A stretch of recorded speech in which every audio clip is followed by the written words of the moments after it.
We've begun the turn to Plato's dialogue, the Phaedo, and what I started doing last time was sketching the basic outlines of Plato's metaphysics.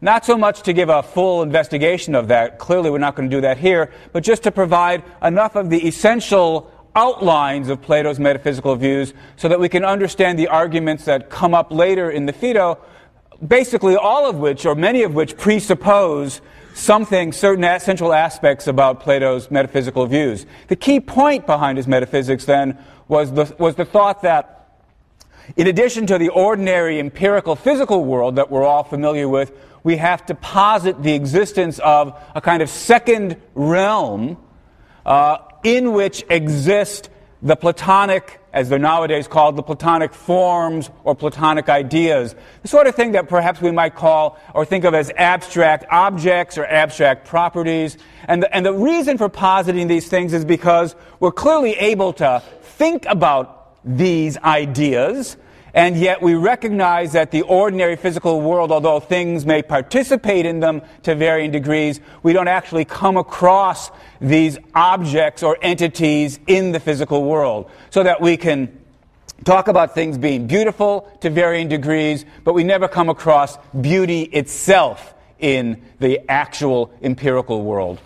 We are able to talk about the fact that 2 plus 1 equals 3, but it's not as though we ever come across numbers, number 3 itself anywhere in the empirical world.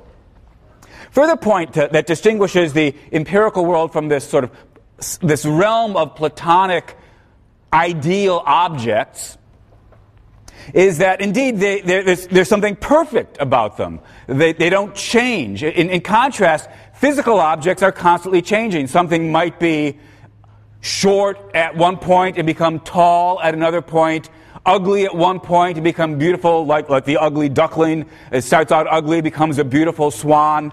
In contrast, justice itself never changes. Beauty itself never changes. We have the thought that these things are eternal and indeed beyond change in contrast to the empirical world. In fact, if you start thinking more about the world from this perspective, the world we live in is crazy. It's almost insanely contradictory. Plato thinks of it as crazy in the way that a dream is. When you're caught up in the dream, you don't notice just how insane it all is. But if you sort of step back and reflect on it, let's see, I was eating a sandwich and suddenly the sandwich was the Statue of Liberty, except the Statue of Liberty was my mother and she's flying over the ocean, except she's really a piece of spaghetti. Like, that's how dreams are. And when you're in it sort of all makes sense, right? You get caught up, but you step back and say, that's just insane. Well, Plato thinks that the empirical world has something of that kind of insanity, something of that kind of contradictoriness built into it that we don't ordinarily notice. He's a basketball player, so he's really, really tall, except he's only 6 feet, so he's really, really short. For a basketball player. This is a baby elephant, so it's really, really big, except it's a baby elephant, so it's really, really small. The world is constantly sort of rolling, this is a Platonic expression, rolling between sort of one form and the other, and it's hard to make sense of. In contrast, the mind is able to grasp the Platonic ideas, the Platonic forms, and they're stable, they're reliable, they're law-like, and we can grasp them, they don't change, they're eternal. That's, as I say, the Platonic picture. Now, it's not my purpose here to try to argue for or against Platonism with regard to abstract entities. As I suggested in talking about the example of math last time, it's not a silly view, even if it's not a view that we all take automatically, but in thinking about math, most of us are inclined to be Platonists. We all do believe something makes it true that 2 plus 1 equals 3, but it's not the fact that empirical objects, we don't do empirical experiments to see whether 2 plus 1 equals 3. Rather, we think our mind can grasp the truths about numbers. Plato thought everything was like that. Well, I'm not going to argue for and against that view, just wanted to sketch it so as to understand the arguments that turn on it. So for our purposes, let's suppose Plato was right about that and ask what follows.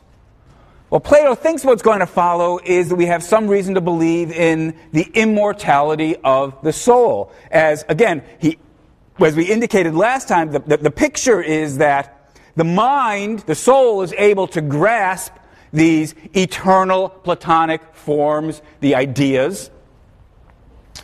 Typically, we're distracted from thinking about them by the distractions provided by the body, the desire for food, drink, sex, what have you, sleep. But by distancing itself from the body, the mind, the soul is able to better concentrate on the forms. And if you're good at that, if you practice while you're alive, separating yourself from the body, then when your body dies, the mind is able to go up to this Platonic heavenly realm and commune with gods and other immortal souls and think about the forms. But if you've not separated yourself from the body while in life, if you're too enmeshed in its concerns, then upon the death of your body, your soul will get sort of sucked back in, reincarnated perhaps in another body. If you're lucky, as another person. If you're not so lucky, as a pig or a donkey or an ant or what have you. So your goal, Plato says, your goal should be in life to practice death, to separate yourself from your body. And because of this, Socrates, who's facing death, isn't distressed at the prospect, but happy. He's happy that the final separation will take place and he'll be able to go to heaven.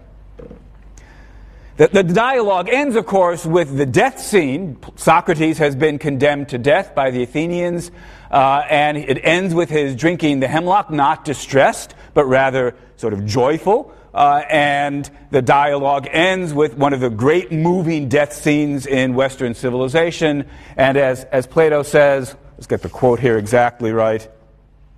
Of all those we have known, he was the best and also the wisest and the most upright.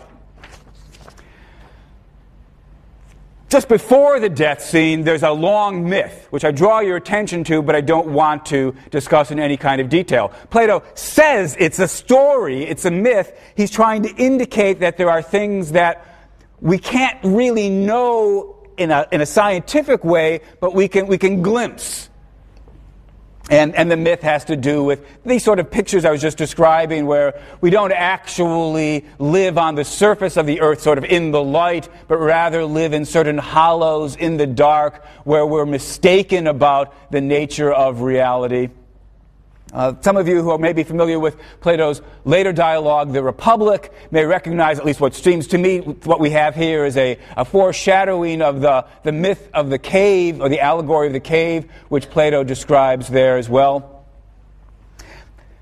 Our concern is going to be the arguments that make up the center of the dialogue. Because in the center of the dialogue, before he dies, Socrates is arguing with his friends. Socrates is saying, look, I'm not worried, I'm going to live forever. And his disciples and friends are worried whether this is true or not. And so the heart of the dialogue consists of a series of arguments in which Socrates attempts to lay out his reasons for believing in the immortality of the soul. And that's going to be our concern. What I'm going to do is basically run through my attempt to reconstruct, my attempt to lay out the basic ideas from this series of 4 or 5 arguments that Plato gives us. I'm going to criticize them. I don't think they work, though I want to remark before I turn to them that in saying this, I'm not necessarily criticizing Plato.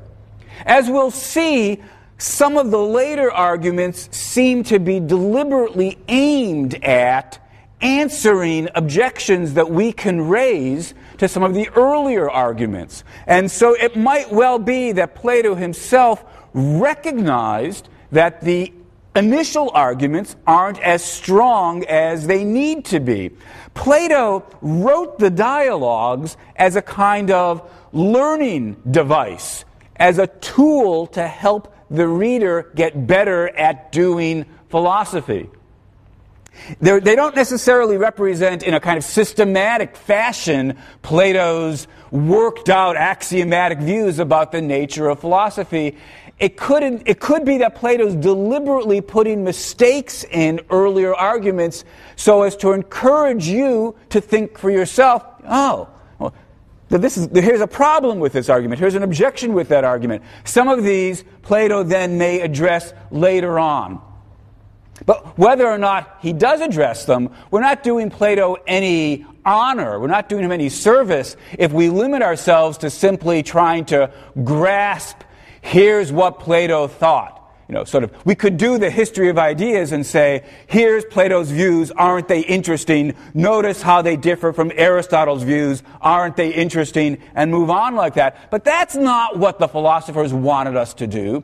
The great philosophers had arguments that they were putting forward to try to persuade us of the truths of their positions. And the way you show respect for a philosopher is by taking those arguments seriously and asking yourself, do they work or not? So, whether or not the views that are being put forward in Socrates' mouth are the considered reflective judgments of Plato or not, for our purposes, we can just act as though they were the arguments being put forward by Plato, and we can ask ourselves, do these arguments work or don't they?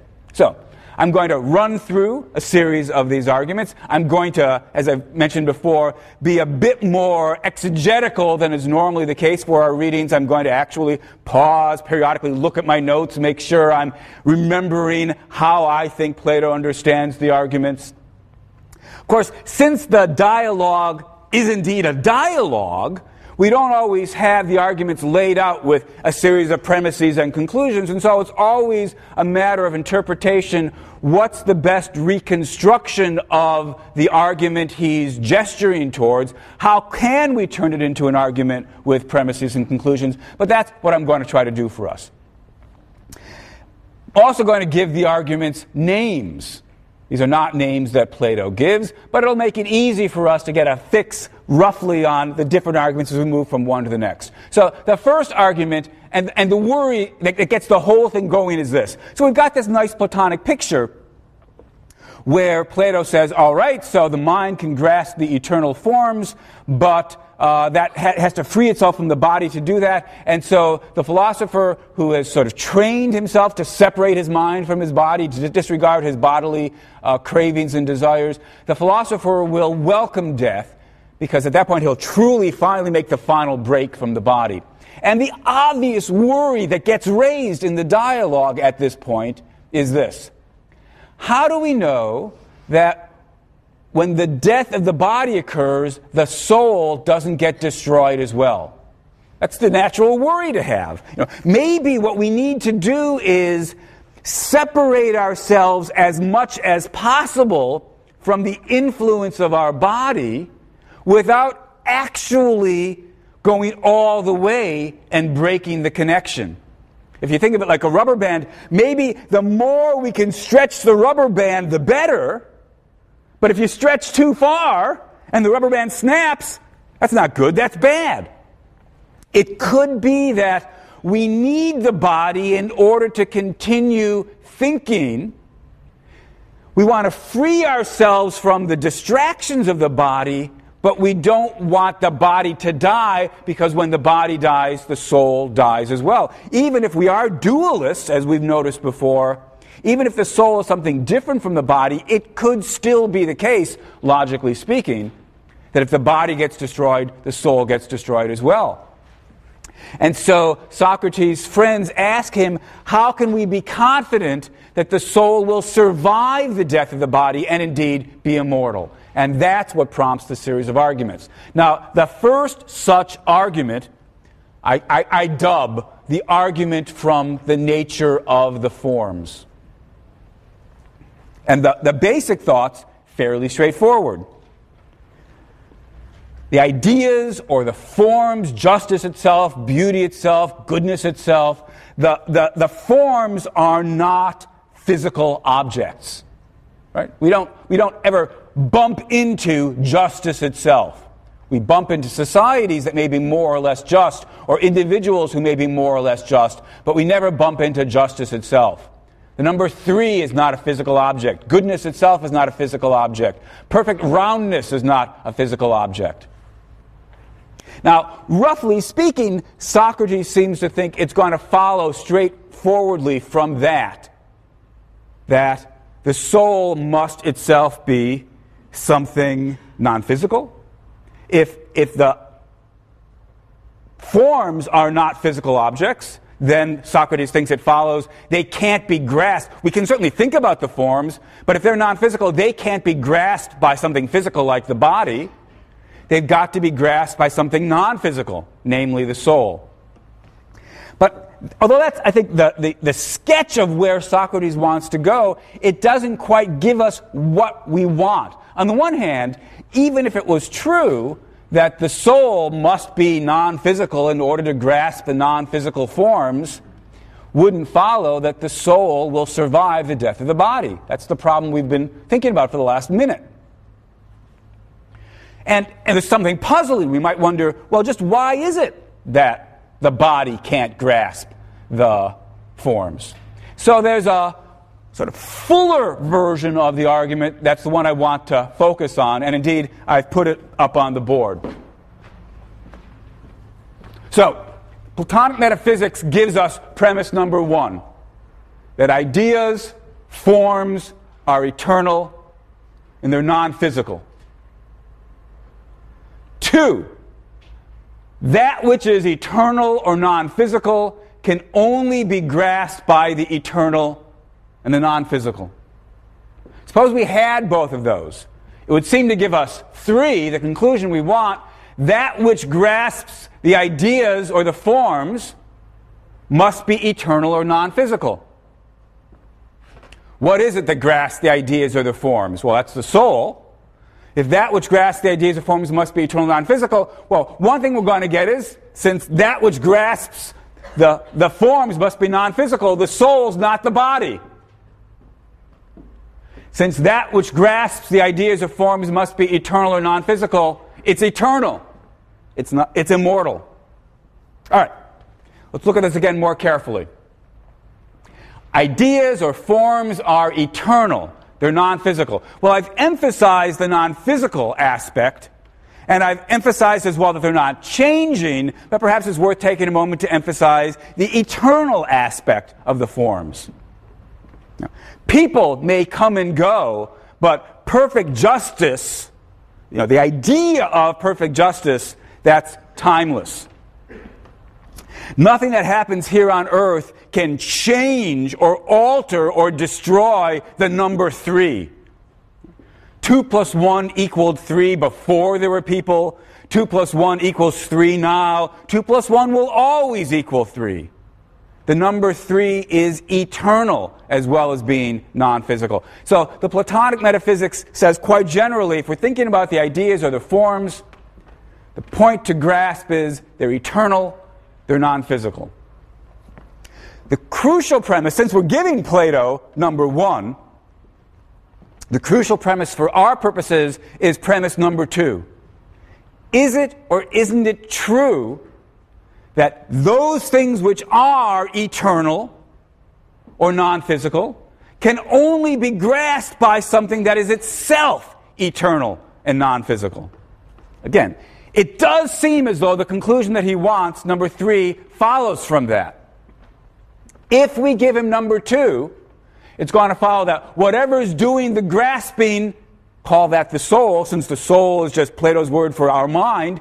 If whatever is doing the grasping of the eternal and non-physical forms must itself be eternal and non-physical, it follows that the soul must be non-physical. So the physicalist view is wrong, and the soul must be eternal. The soul is immortal. So Socrates has what he wants once we give him premise number 2, that the eternal non-physical can only be grasped by the eternal non-physical. As Socrates puts it at one point, the impure cannot attain the pure. Bodies corruptible, destroyable, physical, passing, whether they exist or not, whether they exist for a brief period and then they cease to exist. These sort of impure objects cannot attain, cannot grasp, cannot have knowledge of the eternal, changeless, non-physical forms. The impure cannot attain the pure. That's the crucial premise, and what I want to say is, as far as I can see, there's no good reason to believe number two. Now, premise number two is not an unfamiliar claim. I take it the claim basically is that, to put it in more familiar language, it takes one to know one. Or to use it slightly, other kind of language that Plato uses at various points, likes are known by likes. But it takes one to know one's probably the most familiar way of putting the point. Plato's saying, what is it that we know? Well, we know the eternal forms. Takes one to know one, so we must ourselves be eternal. Unfortunately, this thought, popular as it may be, that it takes one to know one, just seems false. Think about some examples. Well, let's see. A biologist might study, or a zoologist might study, cats. Takes one to know one, so the biologist must himself be a cat. Well, that's clearly false. You don't have to be feline to study the feline. Takes one to know one, so you can't be a Canadian and study Mexicans because it takes one to know one. Well, that's just clearly stupid. Of course, the Canadians can study the Mexicans and the Germans can study the French. It does not take one to know one. To understand the truths about the French, you do not yourself need to be French. Or take the fact that some doctors study, dead bodies. Aha! So to study and grasp things about dead bodies, corpses, you must yourself be a dead body. No, that certainly doesn't follow. So if we start actually pushing ourselves to think about examples, does it really take one to know one? The answer is, at least as a general claim, it's not true. It doesn't normally take one to know one. Now, strictly speaking, that doesn't prove that premise 2 is false. It could still be that although normally you don't have to be like the thing that you're studying in order to study it, although that's not normally true, it could be that in the particular case of non-physical objects, in the particular case of eternal objects, you do have to be eternal, non-physical, to study them. It could be that even though the general claim, it takes one to know one, is false, the particular claim, eternal, non-physical, can only be grasped by the eternal, non-physical. Maybe that particular claim is true. And it's only the particular claim that Plato needs. Still, all I can say is, why should we believe 2? Why should we think there's some, even though normally the barrier can be crossed and X's can study the non-X, why should that barrier suddenly become uncrossable in the particular instance when we're dealing with Platonic forms? Give us some reason to believe premise 2. I can't see any good reason to believe premise 2. And as far as I can see, Plato doesn't actually give us any reason to believe it in the dialogue. Consequently, we have to say, as far as I can see, we haven't been given any adequate argument for the conclusion that the soul, which admittedly can think about forms and ideas, we have no good reason yet to believe, to be persuaded that the soul must itself be eternal and non-physical. That's the first argument. As I say, though, Plato may well recognize the inadequacy of that argument because, after all, Socrates goes on to offer a series of other arguments. So let's turn to the next. I call the second argument the argument from recycling.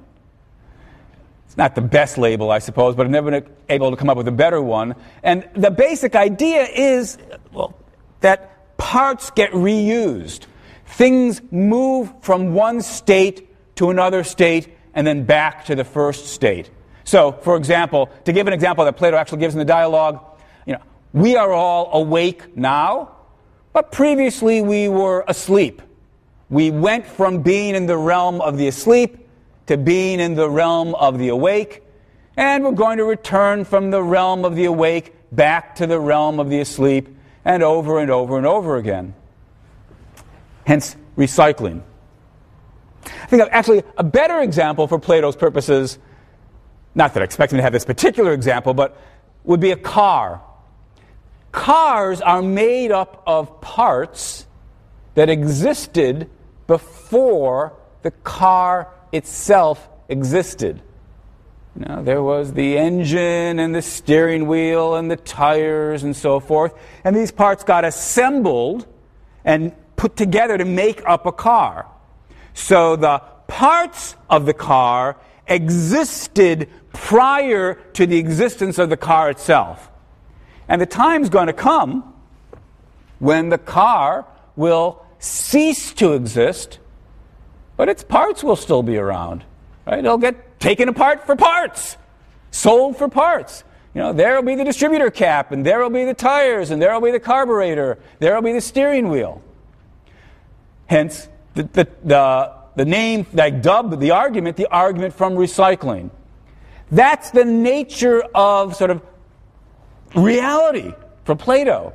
Things, and it seems like a plausible enough view, things come into being by being composed of previously existing parts. And then when those things cease to have the form they had, the parts get used for other purposes. They get recycled.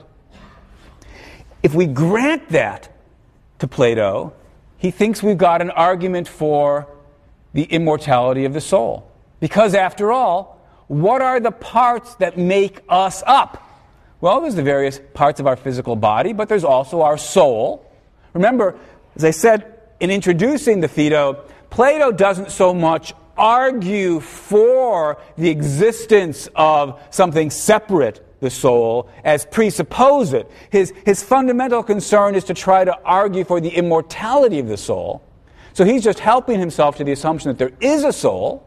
It's one of the parts that that goes up into making us up. Goes into making us up. It's one of the pieces that constitutes us. Given the thesis about recycling, then we have reason to believe the soul will continue to exist after we break. Right? Even after our deaths, our parts will continue to exist. Our body continues to exist even after our death. Our soul will continue to exist.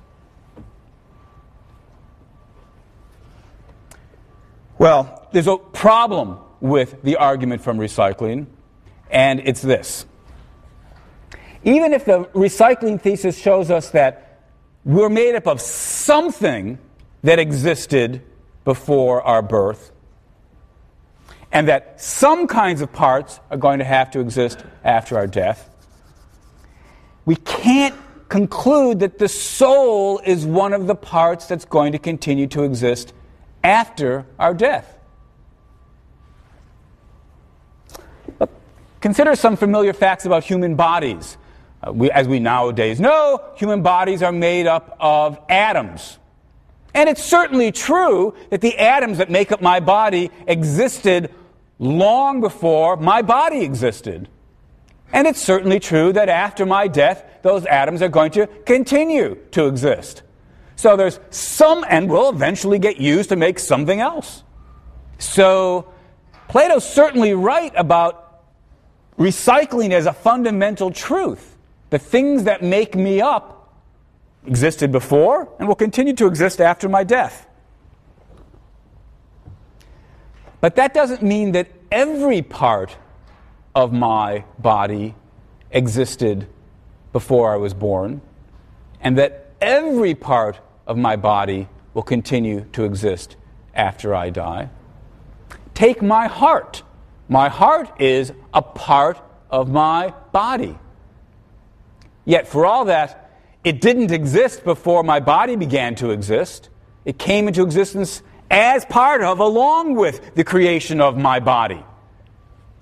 And it won't continue to exist, at least not very long, after the destruction of my body. There'll be a brief period in which, as a cadaver, I suppose, my heart will continue to exist, but eventually my body will decompose. We certainly wouldn't have any grounds to conclude my heart is immortal, will exist forever. That just seems wrong. So even though it's true that some kind of recycling takes place, we can't conclude that everything that's now a part of me will continue to exist afterwards. Because it might not have been one of the fundamental parts from which I'm built. Like the heart. And if that's right, if there can be parts that I have now that weren't one of the parts from which I was made, there's no particular reason to think it's going to be one of the parts that's going to continue to exist after I die. Once we see that kind of worry, we have to see, look, same thing could be true for the soul. Even if there is an immortal soul, even if there is a non-physical soul that's part of me, we don't yet have any reason to believe that it's one of the fundamental building blocks that were being recycled. We don't have adequate reason to conclude that it's something that existed before I was put together. It's something that will be recycled and continue to exist after I fall apart, after my body decomposes, after I'm separated from my body, what have you. Even if recycling takes place, we don't have any good reason yet to believe that the soul is one of the recycled parts.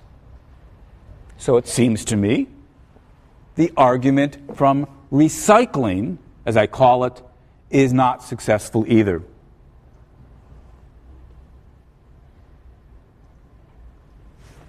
Now, as I say, many times when you read the dialogue of this or other dialogues by Plato, it seems as though he's fully cognizant of the objections that at least an attentive reader will raise about earlier stages of the argument.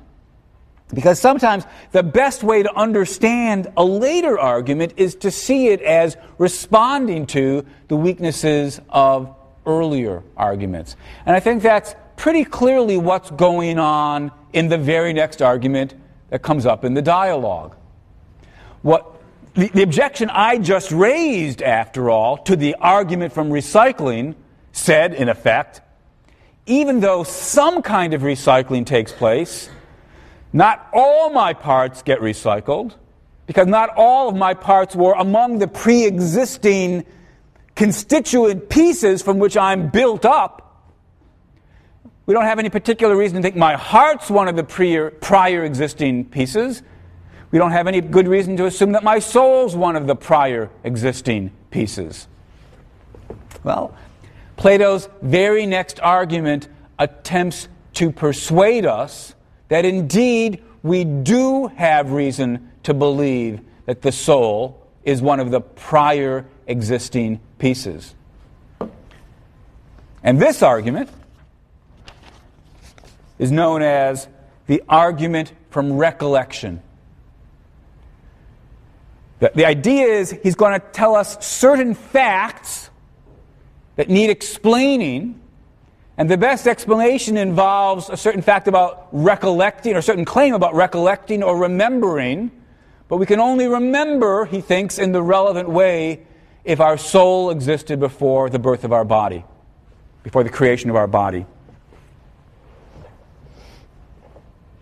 All right, what's the crucial fact?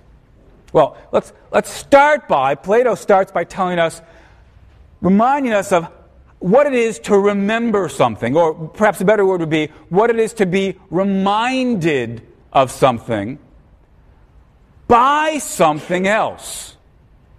that resembles it, but is not the thing it reminds you of. I might have a photograph of my friend Ruth. And looking at the photograph reminds me of Ruth. It brings Ruth to mind. I start thinking about Ruth. I remember various things I know about Ruth.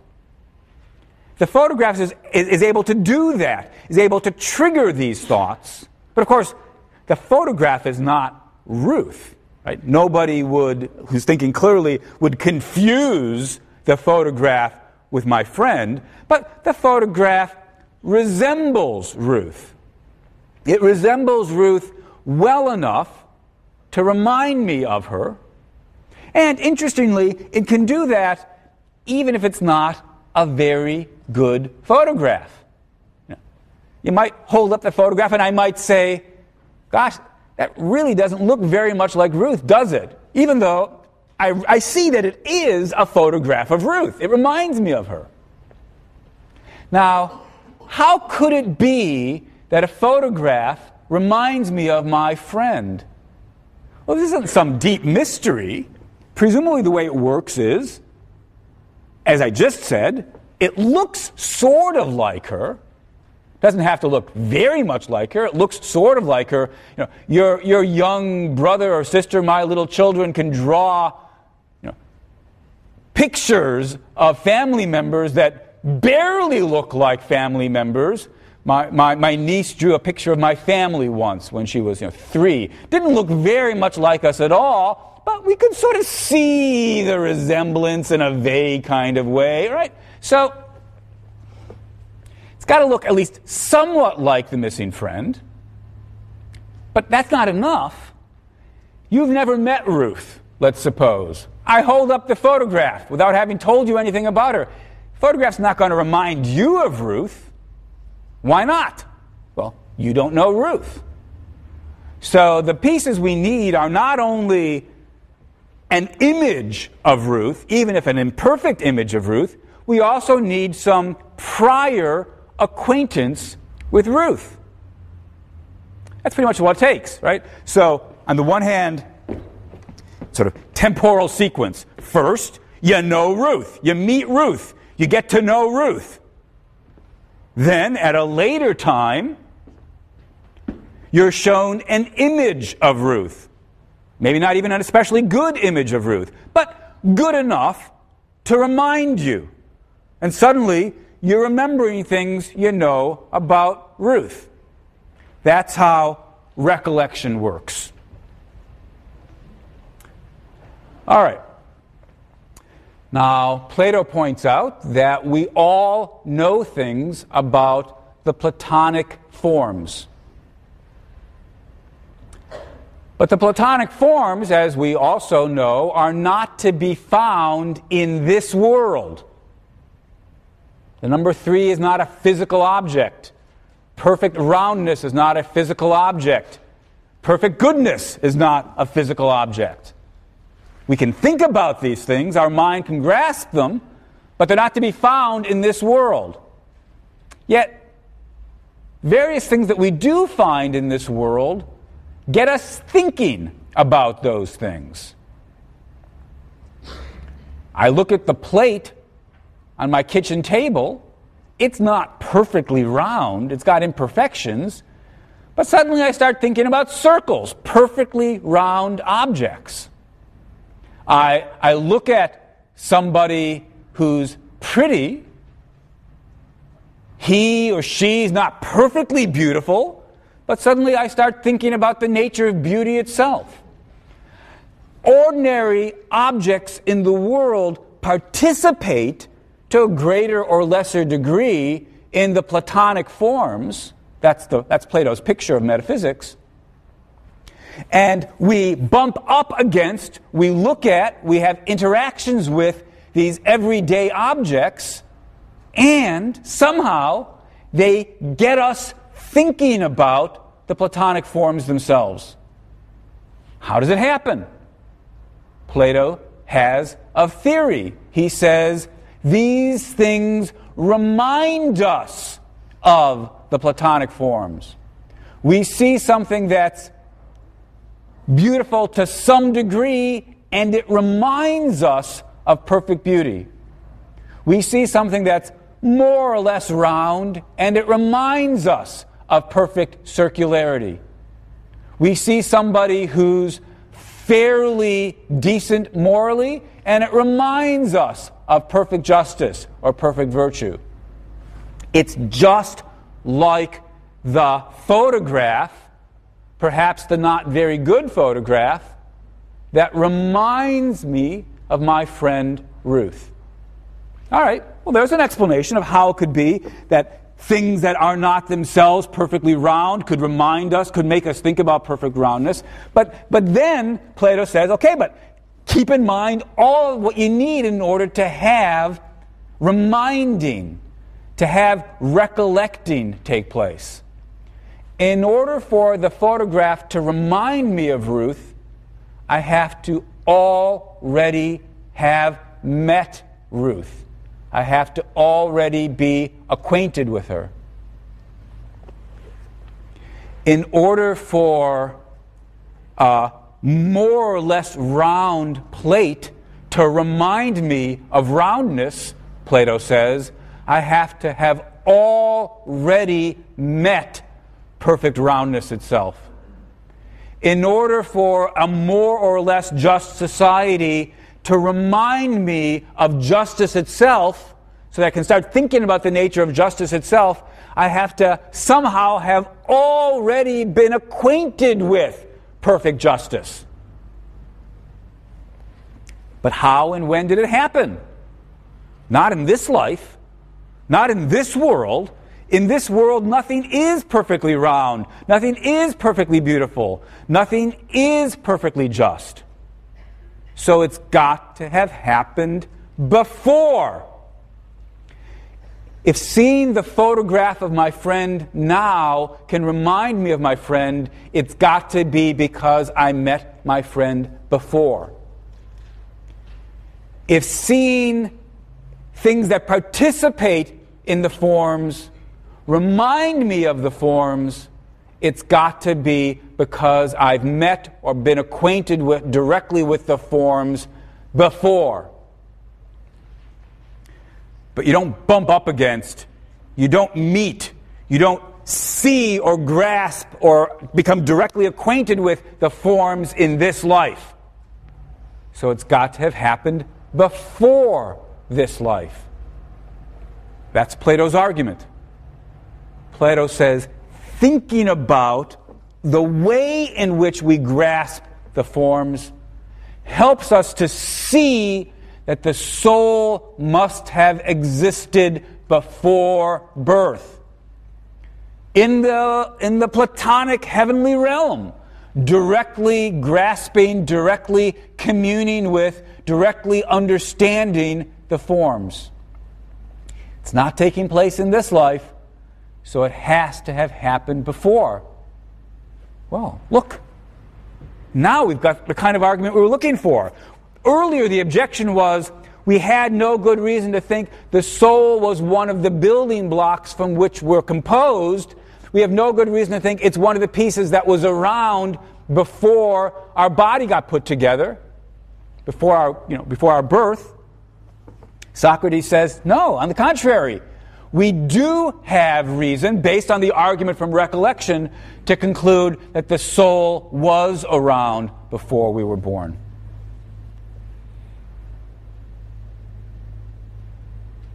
All right, so next question is the argument from recollection a good one? Now, I'm not really much concerned with whether this is an argument that Plato thought worked or not. Our question is, do we think it works or not? Although this is a form of an argument that Plato does put forward in other dialogues as well, and so it strikes me as though there's at least some reason to think this is an argument that he thought might well be right. The crucial premise, again, we're going to just grant Plato the metaphysics. The crucial question is going to be, is it right that in order to explain how it is we could have knowledge of the forms now, that we have to appeal to a prior existence in which we had direct acquaintance. It's not obvious to me that that's true. It's not obvious to me for a couple of reasons. One question is this: is it really true that in order to think about the perfectly straight, I must have somehow, somewhere, at some point, come up against, had direct knowledge of the perfectly straight? Isn't it enough for me to extrapolate from cases that I do come up against in this life? I come across things that are bent. I come across things that are more straight, more and more straight. Can't my mind take off from there and push straight ahead to the idea of the perfectly straight, even if I never have encountered it before? Let me stop with this idea. Even if Plato is right that we need to have acquaintance with the Platonic forms themselves in order to think about them, and even if Plato is right that we never get the acquaintance in this world in the interaction with ordinary physical objects, why couldn't it be that our acquaintance with the Platonic forms comes about in this life for the very first time? Right. That's the question, or that's the objection that we'll turn to at the start of next class.